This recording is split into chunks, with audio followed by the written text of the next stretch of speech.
Started the business over 35 years ago. A lot has changed over the years, but one thing still remains the same. Our passion for fixing cars. With a team of over 12 men and women, they work day in and day out to provide us the best quality service possible. From light and heavy duty vehicle repairs and maintenance work, diagnostics and racing transmissions, performance parts and Jeep upgrades, automotive detailing, used car sales, and towing through our sister company, AC Towing. Our team has the knowledge and understanding to solve all your vehicle needs while putting your mind at ease. Experience the Ogilvie difference. It's worth the drive.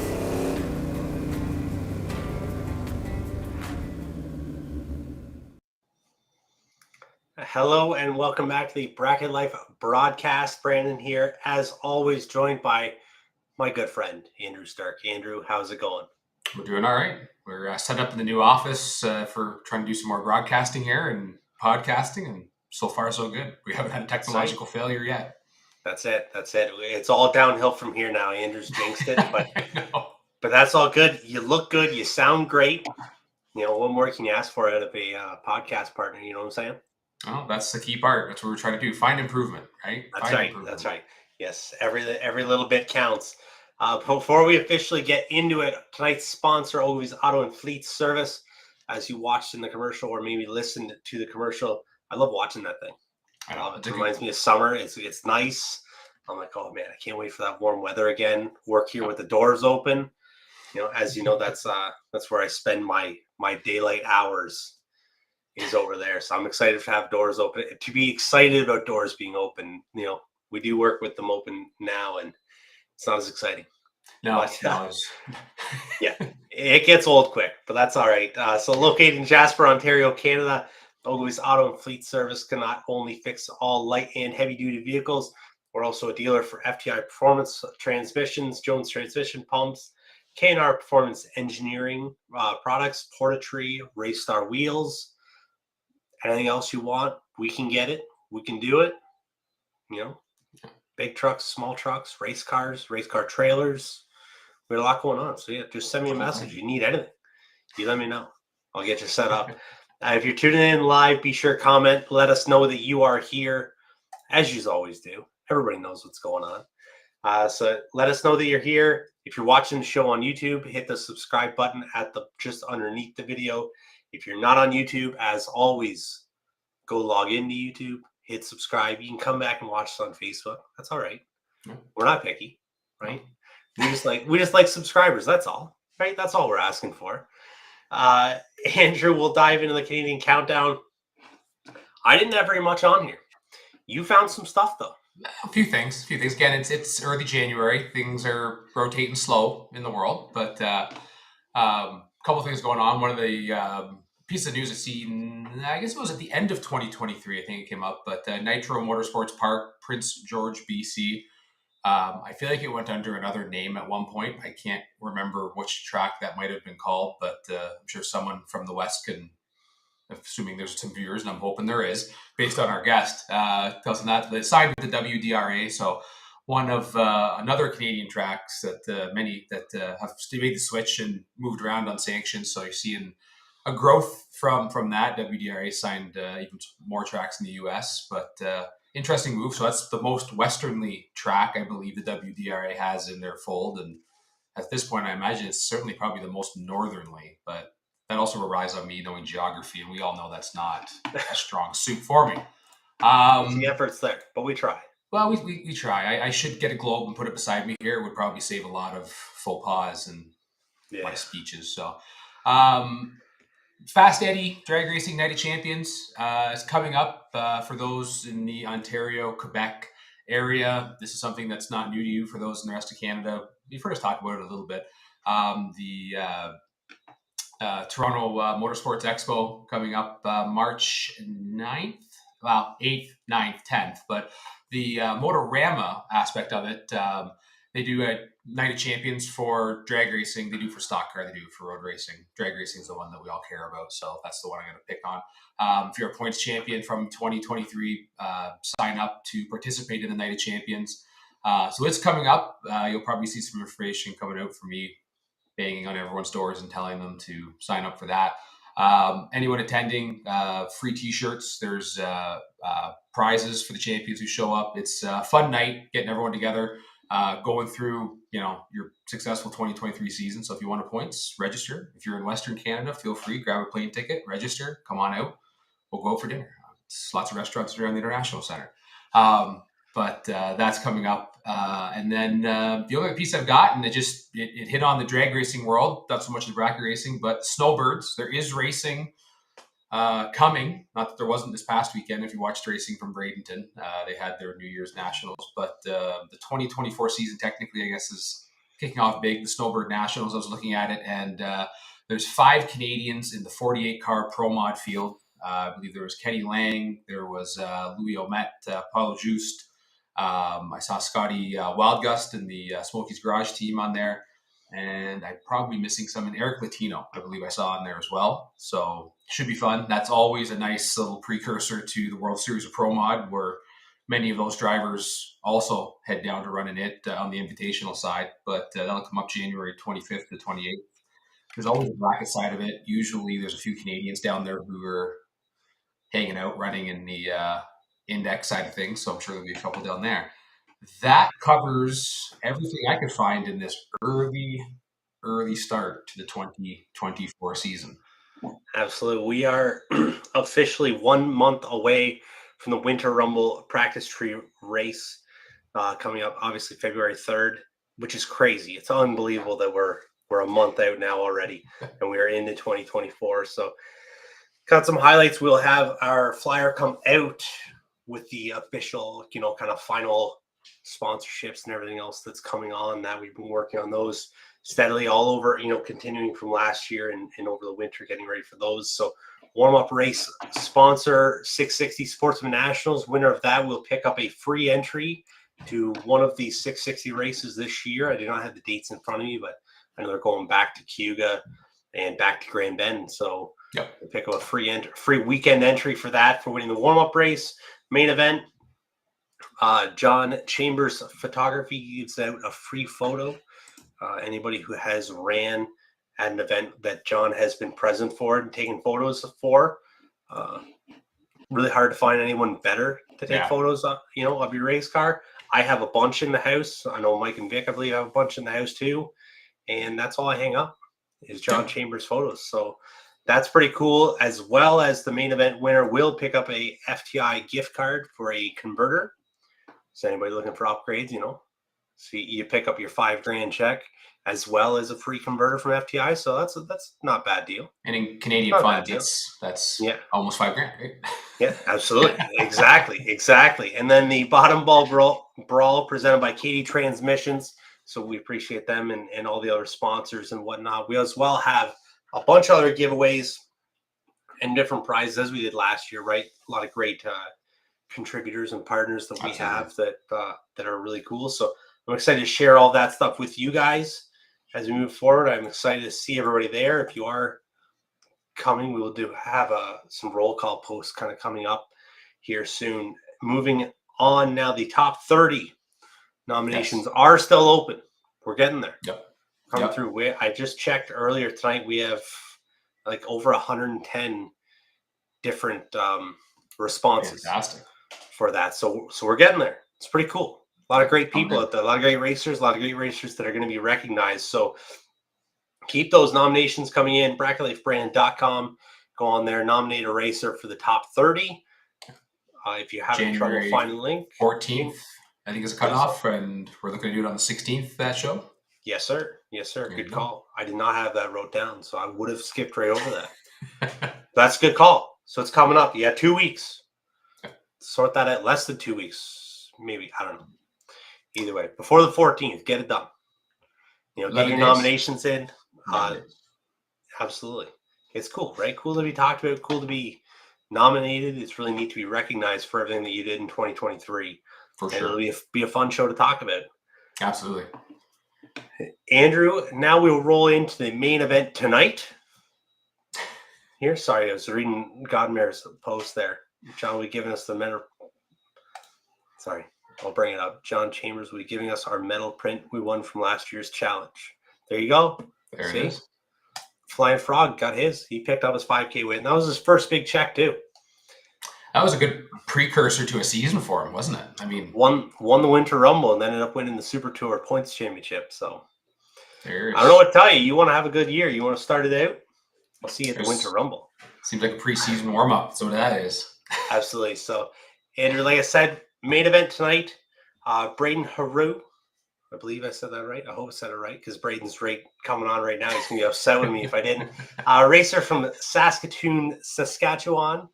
Brayden, awesome to have you on tonight, buddy. Thanks for having me on, guys. I appreciate it.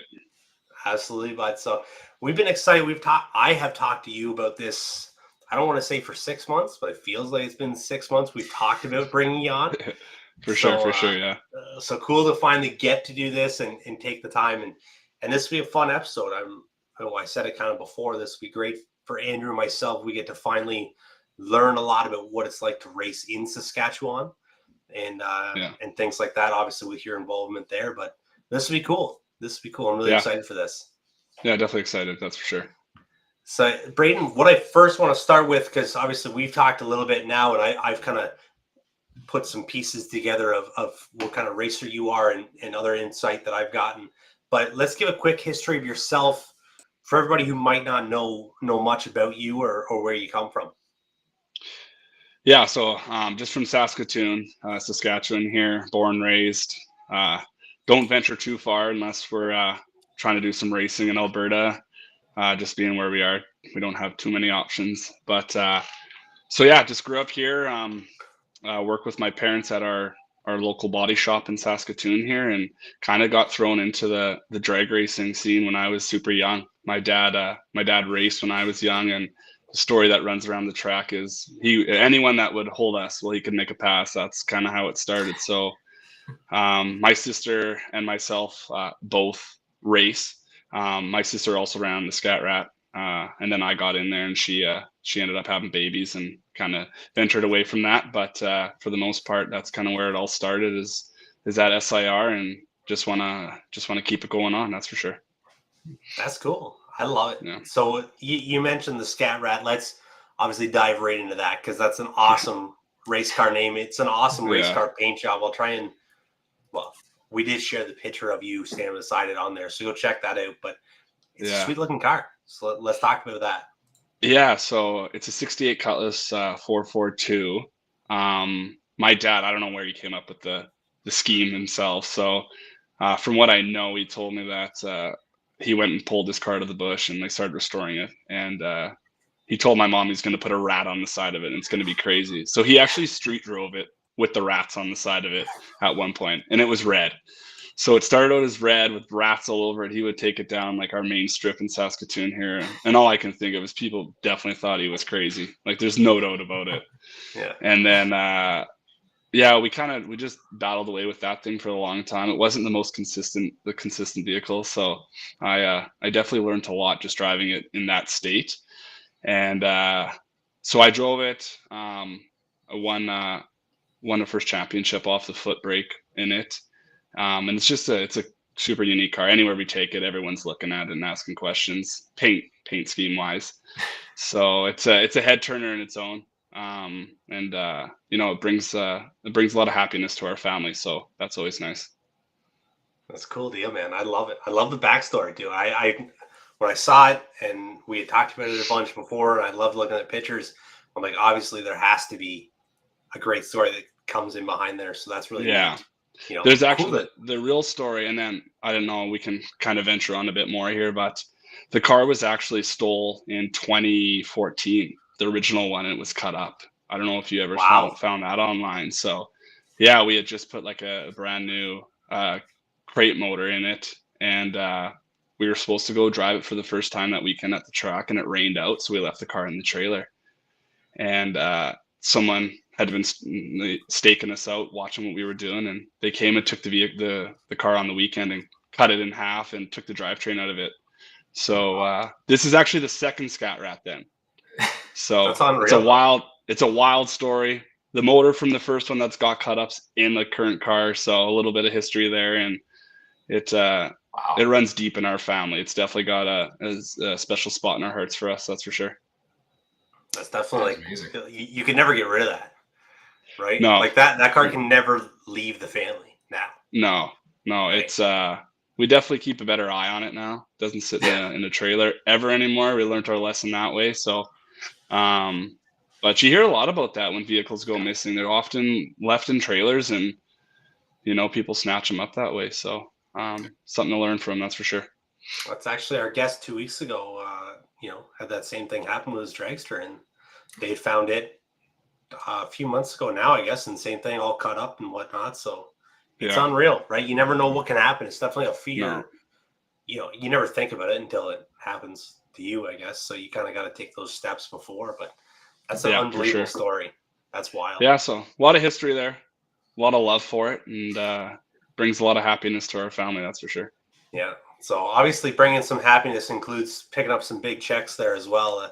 So we saw some photos there. You've had some big success at the Classics events this year. I believe because you did. I'm trying to remember how it all was. I think Medicine Hat was a bigger success, or both of them were pretty good. Edmonton and Medicine Hat, you had very good success at both. I only actually hit the Edmonton one this year. Oh, okay. Previously, I had done all the Medicine Hat ones. That's it. When Travis just did the one race in Medicine Hat. So, but still had some good success there coming out of the no block side. I was thinking today, I think 3 of 5 times or 4 or 5 times coming out of the no block side. So I want to say 4 because when I was talking to Travis, we went over all that, and I want to say 4 of 5 opportunities. Then you had won that side. Yeah. So quite a big success, lots of success actually with that thing, and going into the 8th mile bracket racing, it brought a lot of excitement for us because, like I said, we only run quarter mile in Saskatchewan, so it was something new to us and kind of found something that works. So it was a lot of fun. So what's the transition for you with not doing a lot of 8th mile racing, right? And that's something our area is kind of going through. There's that transition of moving from quarter to 8th. How difficult did you find that where, you're shortening up the track and you're shortening up, margins of victory and everything else? Difficult to kind of transition back and forth doing that, or you've been very successful on both lengths? I honestly found 8th mile to be a lot more enjoyable that way, just tightening the finish line up. I felt like I could see a lot better with, the lower mile an hour until I got up against the dragsters, of course. And then I was struggling big time, but no, it was good. Just going and having a look at where the finish line was and kind of setting up where I thought I needed to be. So that was super nice. First couple times though, obviously it was a little bit different. That's for sure. Something to get used to for the most part. But after 4 or 5 passes, we kind of knew where we were and what we needed to do. So it's definitely something I would like to get into doing a lot more. So yeah. And so off the bottom, and so being the bottom bulb guy, I carry around the 2 cars. Fortunately with that, we're going off the top in one and off the bottom in the other, and running bottom in a lot of the big races. What I know you run bottom bulb naturally at home, but a lot of these big events, it's a combo type class or invite over. Strategically for you, how do you change anything up when you switch over and come over to the box cars? I mean, you've clearly got there doing very well off the bottom, right?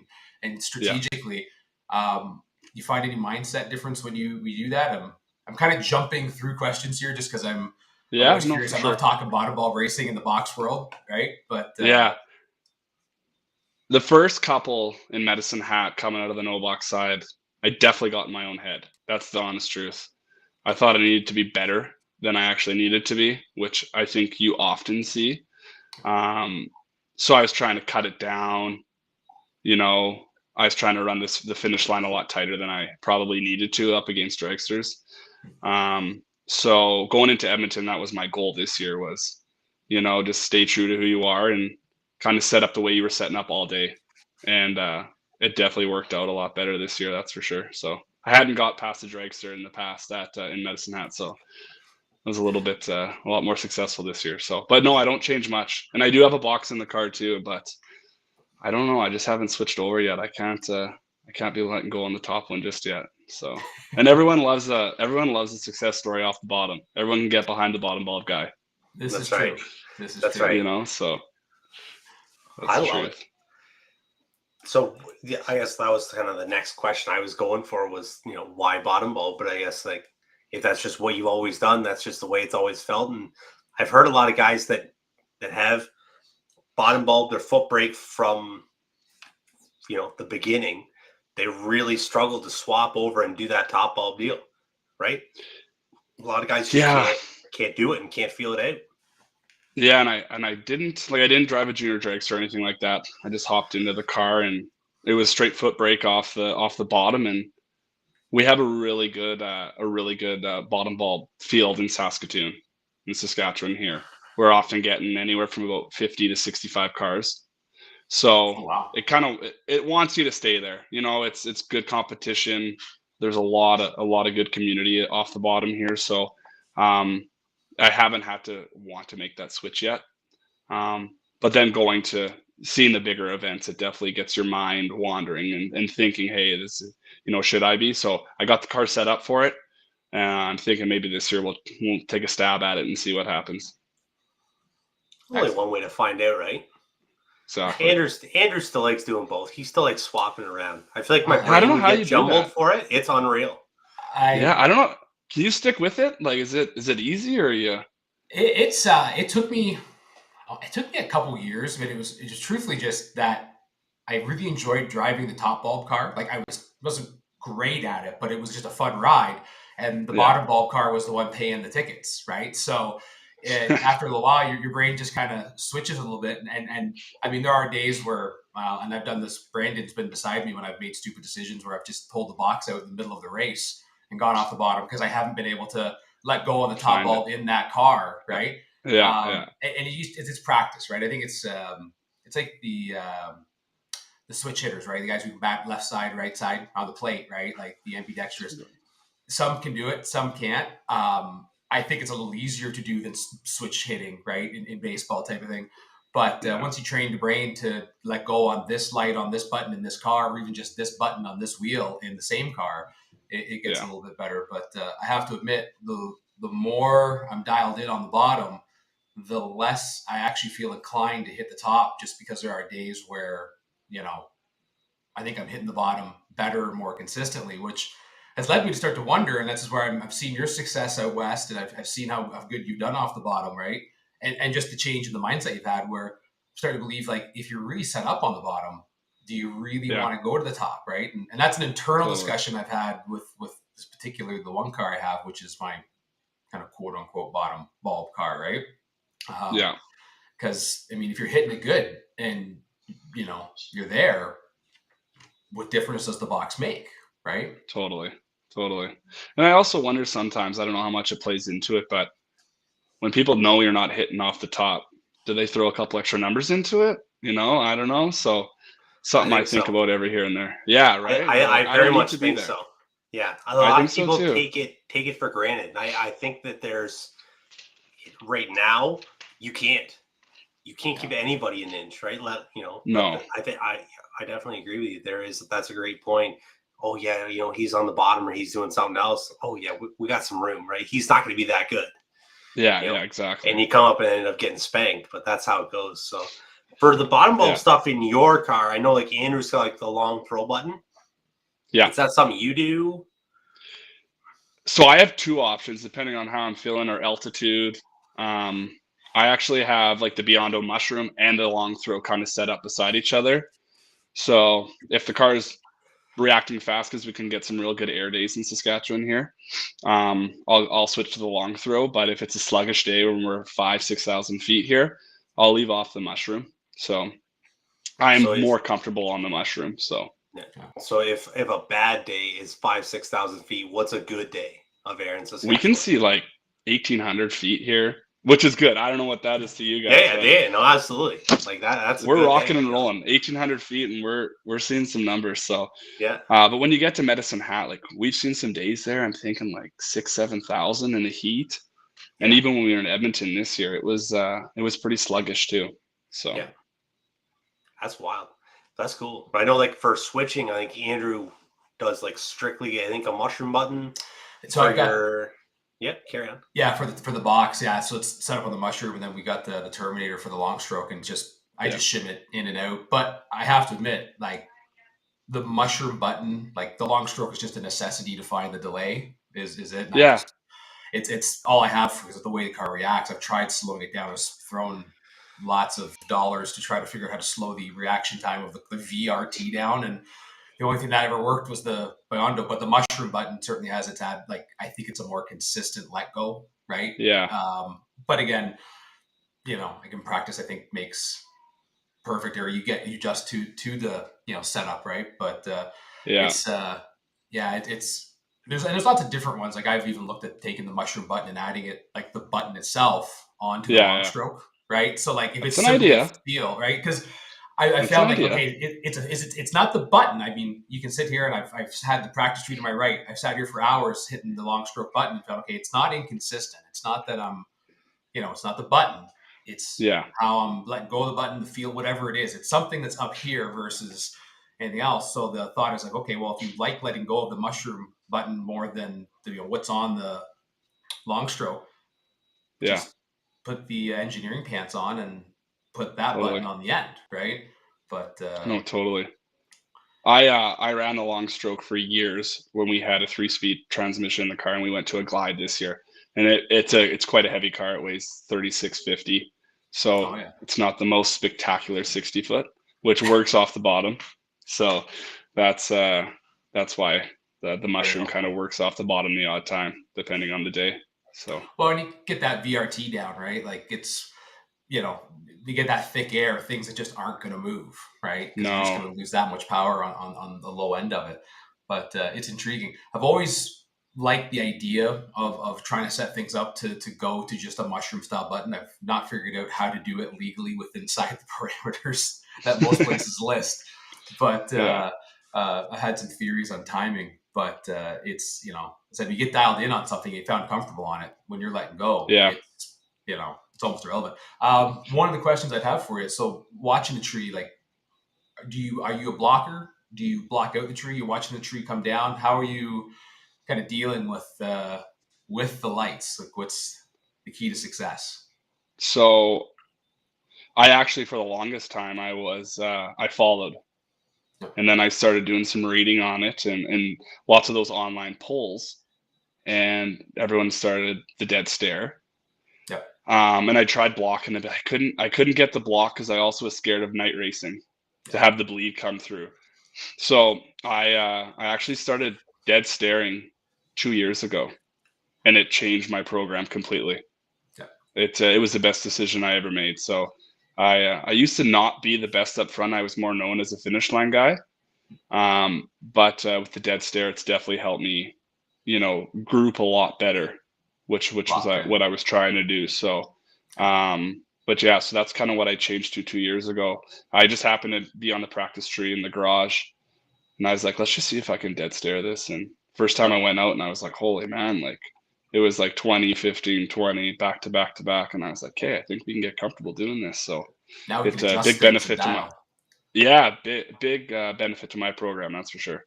Yeah, I've seen that a lot more. For the dragster guys like myself that, I see a flash of yellow and I just let go of the button. Yeah. So for the dead stare, you're just as in the name, you're staring at the bottom bulb that whole time, or?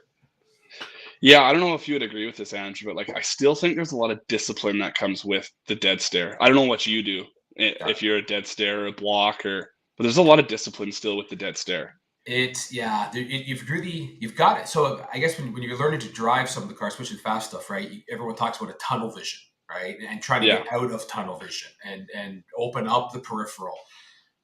I find with the dead stare, you've got to create tunnel vision. Yeah. Right. And then learn to get rid of it really fast, right? Because the second you let go, you're immediately making a move, right, to see what's happening. But I did the same thing. I used to block for years. In fact, that was kind of how I started off going. I started on the bottom, went to the top, and then had trouble coming back down to the bottom, right? And so I used the blocker for years.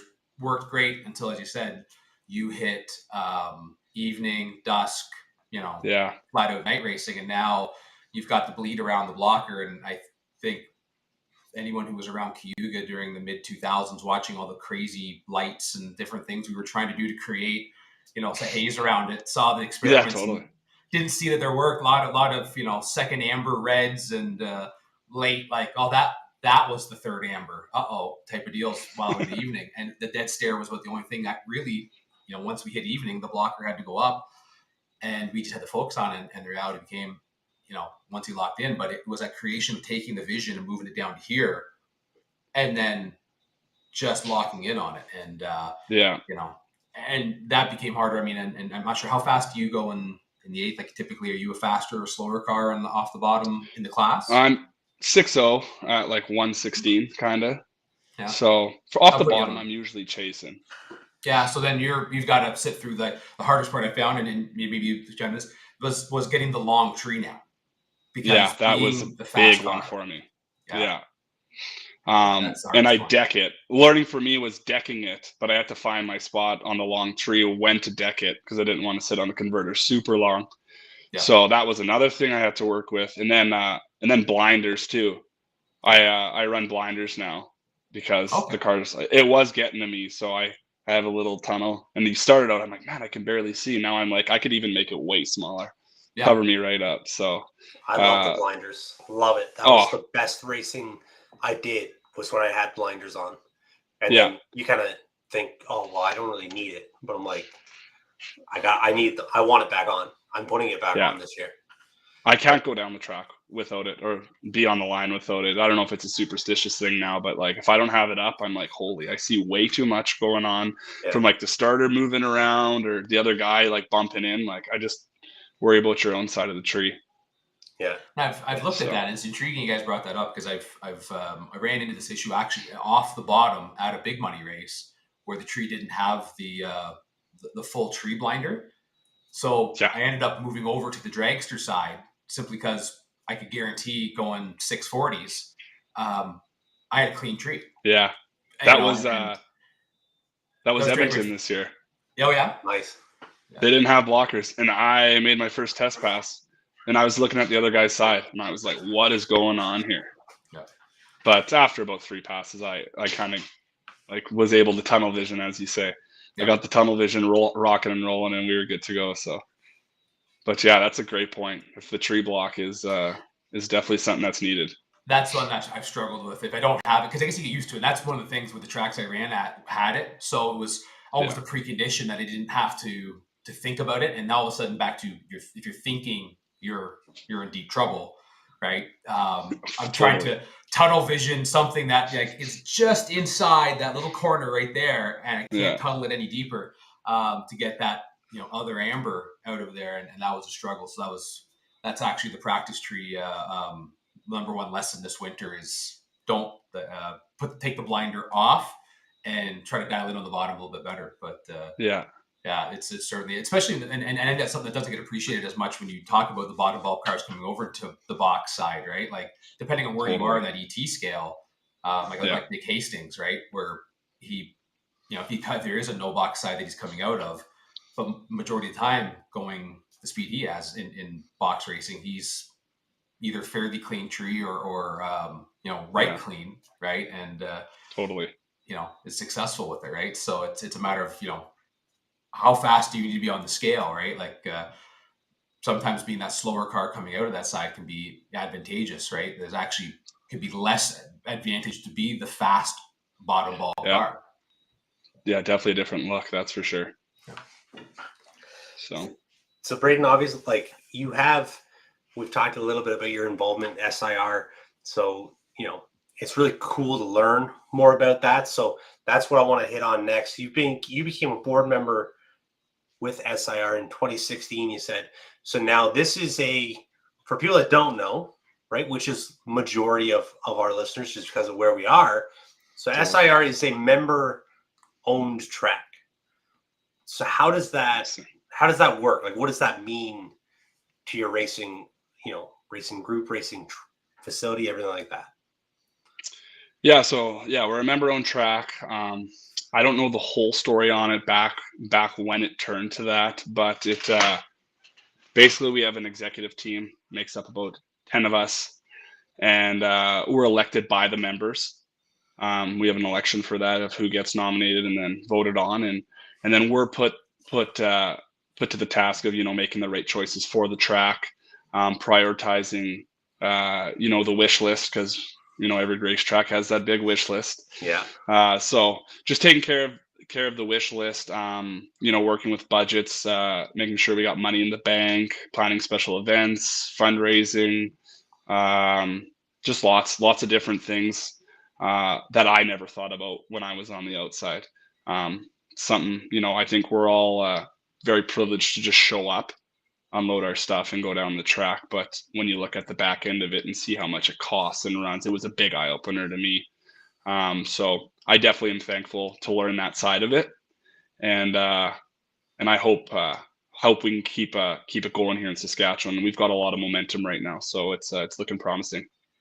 Absolutely. It sounds like it is right now, right? So let's talk a little bit, just because I'm personally interested in the membership stuff about that. So is everyone who shows up, do you become a member when you join like a points series, or how do you become a member? And then what's the process for then getting therefore elected to be on the board?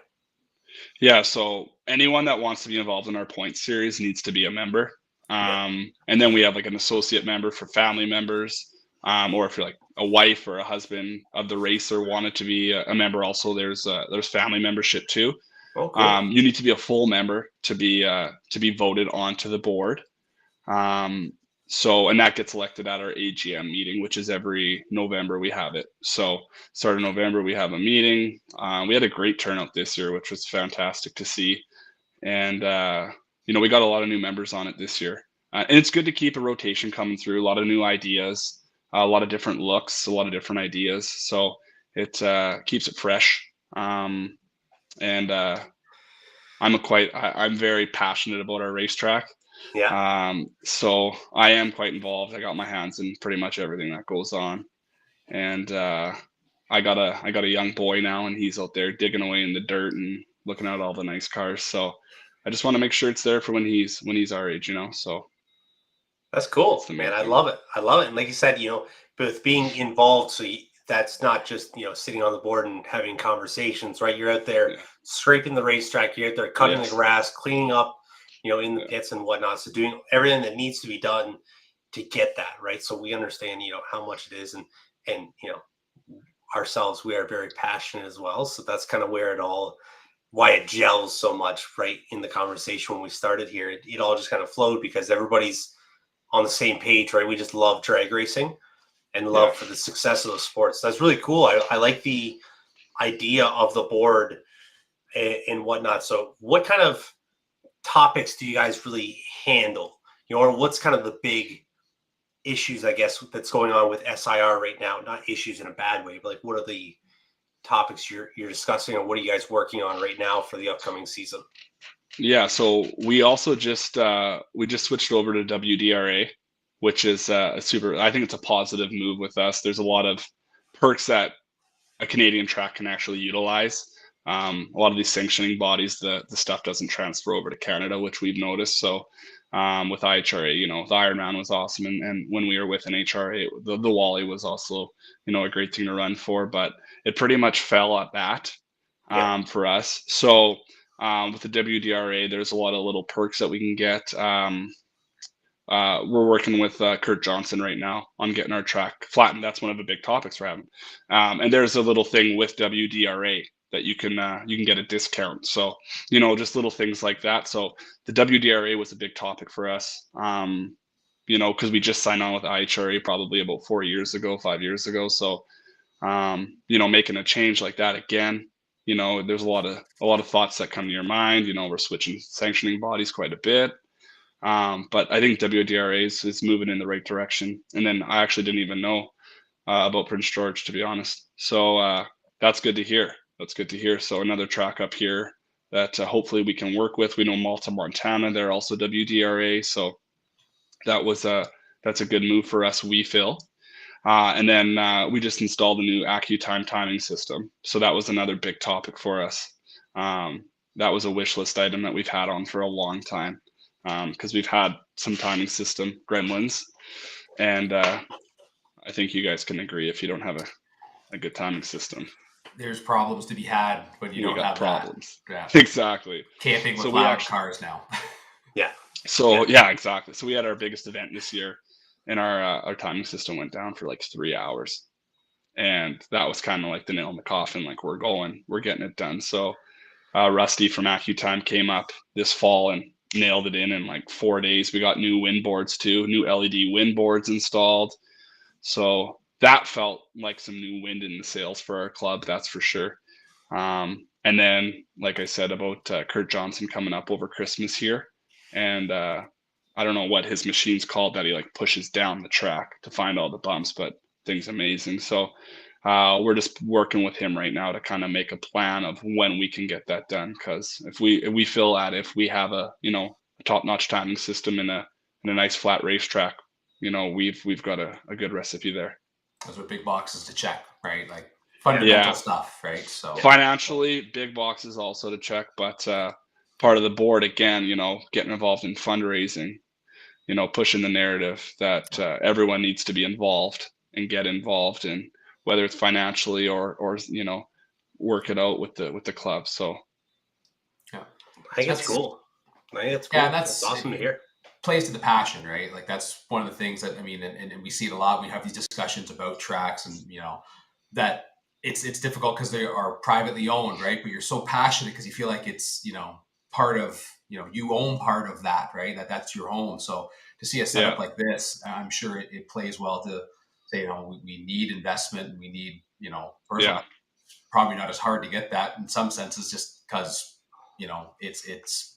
it is a group setup now, right? So, yeah, and we do have a great group there. Honestly, like a lot of backing from every area that we need, and it makes it easy to want to come out there. A lot of opinions, obviously, being a member-owned track. That's the one thing is it's a lot of opinions, but I feel for the most part we have a pretty good direction collectively as a group that we need to move in. So just getting the track figured out and the timing system, I feel is a start that everyone wants. And then, like I said, with the other wish list items, the board can really dive deep into that and make the choices that we need to. Yeah. So what, and just maybe for background in a generalized sense, because I love talking about the tracks that we don't know a lot about. In fact, so like what kind of car counts for I want to say regular weekend because I don't want to play it down, but like a bracket weekend, you alluded that you might see 50, 60 no box cars. What kind of overall car count do you look at for a normal event for you? So this is one thing like our club really needed to figure out was just the supply demand side of racing too with our track. So with COVID, we had like spectacular numbers. We were running 3 races, manageable, and we were getting like 110, 120 cars out to those races. Then we went back to our full schedule and we were down to like 75, 80 cars, and we really looked at that from a supply demand side of things. So what we found is at the start of the year, we start in May, June, July. We usually get around 90 cars, 80 cars. And then we fast forward to the August, September races are so well attended here. I'm not sure what it is, but then we'll get, upwards of 110, 120 cars with good fields and, Super Pro. If we get around 35, that's pretty good. But yeah, I think this year we had 67 in Pro the one day, which was awesome. That makes 7 rounds off the bottom. We don't do buybacks, but 7 rounds is still, you're earning what you're earning it. Absolutely. And then we also have sportsmen in street legal too, and then junior street, which we're really trying to push that program here. Yeah, I see that one really picking up, particularly with all the new WDRA tracks, right? Like it's one of those things you see out there, and it's certainly I think a class that's going to create another avenue to get more people involved without a big investment. So it's really fascinating. Maybe just going back to the WDRA aspect of it and more informative, and I'll put you on the spot a little bit. So with your location, how does if you're running that, how does that qualify you for the championships? Is it a champion only? Like there'll be no bracket finals, or at least not a thing that's been alluded to yet at this time, right? Yeah, that's the one thing with even like IHRA. I had qualified to go down to their world finals, but it's such a pull, so we never went down to that. I think there might be something in the works with WDRA. We're hoping for maybe like a Western type thing too on top of it for us. So that's why here in Prince George, hop on there is super cool. So yeah, it's unfortunate. We always talk about where we're located and how it makes it tough to travel and get your feet wet in different areas. But so yeah, definitely. So maybe we'll switch gears for a moment again, and I'm kind of curious to get. We talked about a little bit on kind of the bucket list, and I love this part when we speak to Western, Western North America racers, because out east I think we get spoiled with how close kind of everything is. Even though I hear you say 20 hours, and that's a bit of a pull for me even, but like what you can get to in 20 hours. What is some of the close races for you? And then, on the second half of that one, like what's on the bucket list type races you'd love to go to that, it's the Western Canadian, goal to go to, right? So out of Saskatoon here, there's an airport track down in Swift Current that I've been to a couple times. Not exactly my scene there, but venturing into Alberta would be Medicine Hat, more or less, and then Edmonton. And then we have Rimbey. I think majority of those are, 5 hours away, which isn't a bad pull. We make that often for the bigger races. And then BC, through the Rockies is a tough pull for us. So I'd love to go to Mission, but just haven't had the opportunity to yet. Bucket list wise, like we had talked about, love to make it down to Bristol. That's from the live feeds on Motor Mania. That just what was the tow time for you on that one? That's got to be, I would say probably 30 hours, 35 hours. I'd have to look it up though, but it would be a long pull, that's for sure. But more of a realistic goal for us would be, I would love to go to the Halloween Classic in Boise. That thing looks like an absolute blast. Take my kids there, can sell it to the wife. It's more of a family trip. Bring the kids, we'll decorate the trailer, Yeah. So I've been scheming that one up. A bit. And then we're talking about going to the Fling this spring here in Vegas. That's kind of a goal I have for myself this year, and see if I can hang with those guys. That'd be cool, man. Yeah, based on the results I've seen, I think you have a good shot at doing that. That's not so much a problem there. It's just how you're going to pull the lanes right. That's usually seems to be the biggest thing. Events, right? Exactly. But it'd be good to go see what we got for him. That's for sure. Absolutely. For sure. We've watched Monty Beagle, a boatload in Vegas, do very well, right? So I'm sure you've ran into Monty a few times. Oh yeah. Especially when you have ran the classics events. So, yeah, I've heard he's a handful on the racetrack. So yeah, even in Edmonton this year, I think I ran him like 5 or 6 times. It was like I ran him back-to-back passes. I had a set of slicks go out. It was the Sunday of the Oil City Classic there, and the tire was just shaking. I'm like, man, what's going on? And I didn't think I'd be making that many laps. I'll be honest with you. I didn't go there with my expectations set that high. Yeah. And I looked at my tires and I had cords hanging out, you guys. I was like, this is insane. So I actually brought an extra set of slicks, just like a dumb move on my part. So we swapped slicks. So I ran Monty. He beat up on me with my one entry, blowing the tires off the whole way down the track. I'm like, hey, just pull into the lanes right. We don't know what the car's going to run. Pull back in. Got Monty again. I'm like, come on, man. Ended up squeaking by him though, so that was nice. But yeah, he's a handful. There's a lot of big hitters out this way, I feel.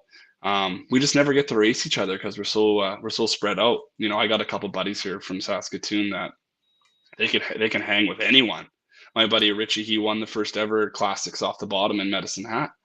And, it's just tough for us to get out there when we're racing here so much and prioritizing, which way you want to go. So, but when we all get together, it's a hoot, and usually we can throw down some good laps. That's for sure. That is something I heard and what I learned when I went to Alberta and got to race at the classic race, was the strength of the bottom bulb racers.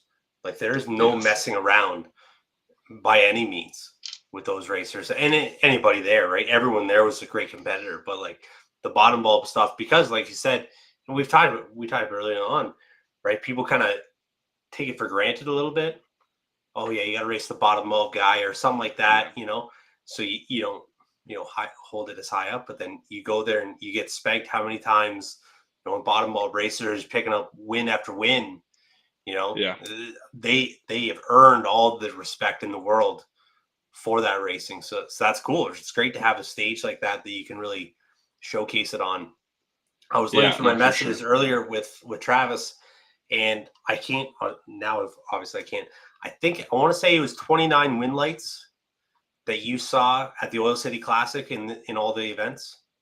I think it was something like that. And it was 29 win lights. That's not runs. Like, that's not the total times you went down the trail, right? Like, that doesn't count the time trials. That didn't count whatever shootout races. Like, so. No. So there was. I understand how you wore those tires out. Yeah, I definitely didn't expect that. I was coming in Edmonton kind of off, I was fighting it here a bit. I was like, I need to change the scenery. Just had to change it up. So my wife actually last second, we were like, well, so it was just me, her, and the 2 kids. We hopped in the truck and went. And she would drop me off at the track in the morning, and she'd take the kids and go do her own thing. And I would be there by myself with a couple buddies from Medicine Hat. And after the first day, I was like, what am I doing doubling by myself? Like, no help. Like, it was, I was just mad running all over the place, completely exhausted.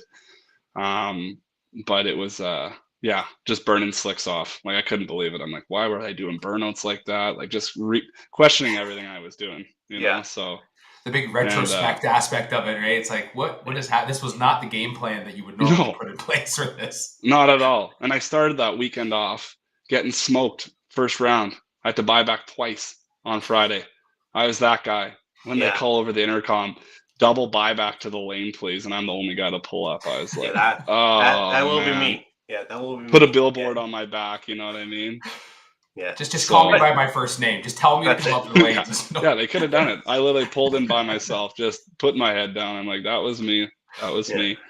So after that, comeback story though. Turned around. Right? Comeback story. Exactly. You gotta start low and then work your way up. So that's cool. And then especially when you're exhausted there, I don't know what it's like in Saskatoon if it's as sunny as it is when I went to Edmonton, but it's just bright all day. So you don't have a chance to really where it's nighttime and you can relax a little bit, right? You just always think it's the middle of the day. Right. That's what I get when I was out there. I'm like, holy frick, what time is it? And it's like 11 o'clock at night. I'm like, what are we still doing walking around like it's the midday, you know? Oh yeah, for sure. And the sun doesn't dip down till 10 o'clock at night. And the place is alive.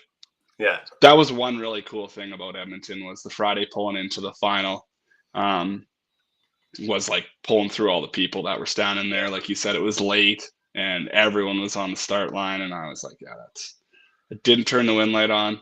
Dragster nailed me again, had the starting line advantage and messed it up. But just being there, I was obviously I was fortunate enough just to be there. So, that's cool, man. I love it. Yeah. It's just fun. Like we talked earlier about, getting wound up at race season just because the weather's not terrible winter at the moment. And these conversations, man, it's just amping me up. I'm all jacked up right now to go racing. I'm running running scenarios. What could I have done different last year? You know, so pull that into next season. So that's cool. So for 2024, now that and we talked about how it's crazy that we're already into here. Well, what are your plans moving forward? What's the plan for this season coming up? You got any big changes or anything spectacular that you're gonna hit? No, well, like I said, we'll see what happens with Vegas here. Got to make a plan with the family. Having 2 kids kind of alters plans a little bit, so we'll see how that turns out. We do have some cool things going on at our track here. We're gonna have some special event days where I'm hoping maybe we can see like a 16-car shootout with a big buy-in or something like that. We'll see maybe like an 8th mile deal too. So I'll probably stick around here a little bit. I don't like to be the guy that's, on the board and putting all my time and effort into it and then doesn't show up. So, so I'll be trying to do a little bit here and we'll see. We might venture out to Alberta a little bit, maybe head to Medicine Hat or Edmonton, check it out. So, like we said, there's not much to venture to when you're located in the smack dab in the middle here, you know? Is there any big races just because I'm not really sure, but like, are there any Yeah. larger races you guys have at SIR that would kind of attract that Alberta crowd? I know that it's tough to kind of get into that, especially everybody around Edmonton there with so much they have going on with the, I think they have 2 different series there now with the regular programs and then the top E and then whatever else. It's heavy metal. They got the that heavy metal race. deal. Yeah. So it's they're tough doing with a great that. job there. Absolutely. Right. They great series. And that's where it's hard to kind of draw from more of those folks to come out your way. But is there much of that crossover or you don't see very much of it? Not, you know what, we see more of it off the bottom. I will say that. Nice. We're more of a grassroots track, you know what I mean? So we see more guys come here off the bottom. The top bulb guys, we don't see them venture in too much, which I can understand to an extent. Yeah. You know, we've got gravel pits here, which we're trying to work on that. That's another wish list thing. So not the best scenario there, but you know, definitely workable. And then just getting our track flattened. I feel after we get all that addressed, I feel maybe we could draw a little bit from there, but I feel like, you know, setting a budget for what people want to spend to get into these races too is a thing that I would like to look into a little bit more just within our province. Because I think, you know, pricing yourself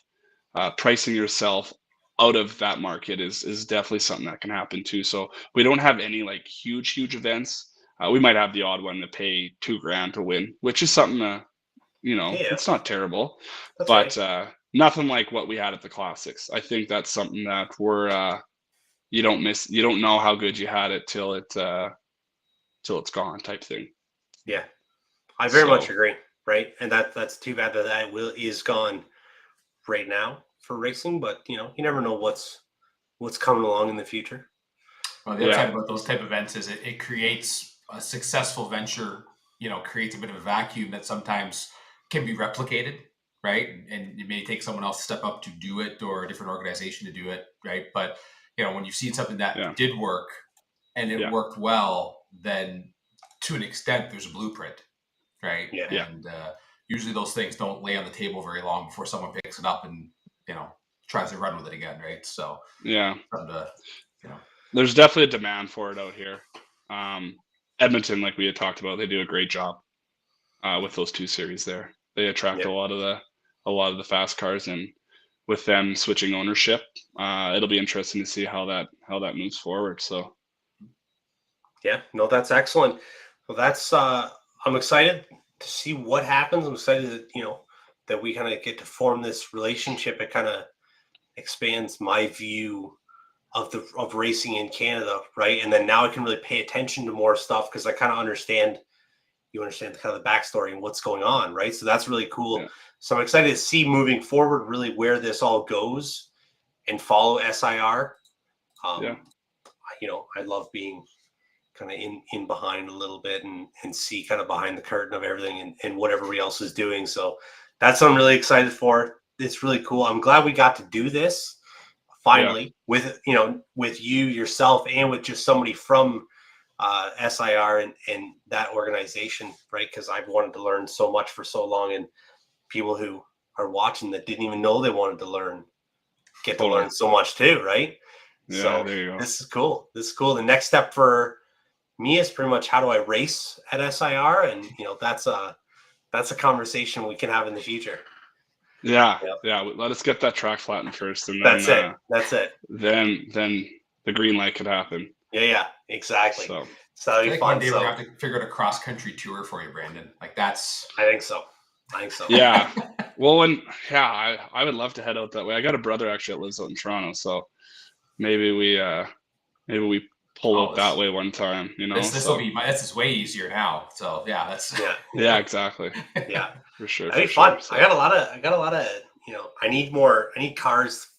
You know, well, I say we need more. There's 6 dragsters across the road from me. You know what I'm saying? Like, but I need more race cars so that all my friends from out west can come race with us, and all our friends from the East Coast can come as well. So I'd love to have everybody all together at once.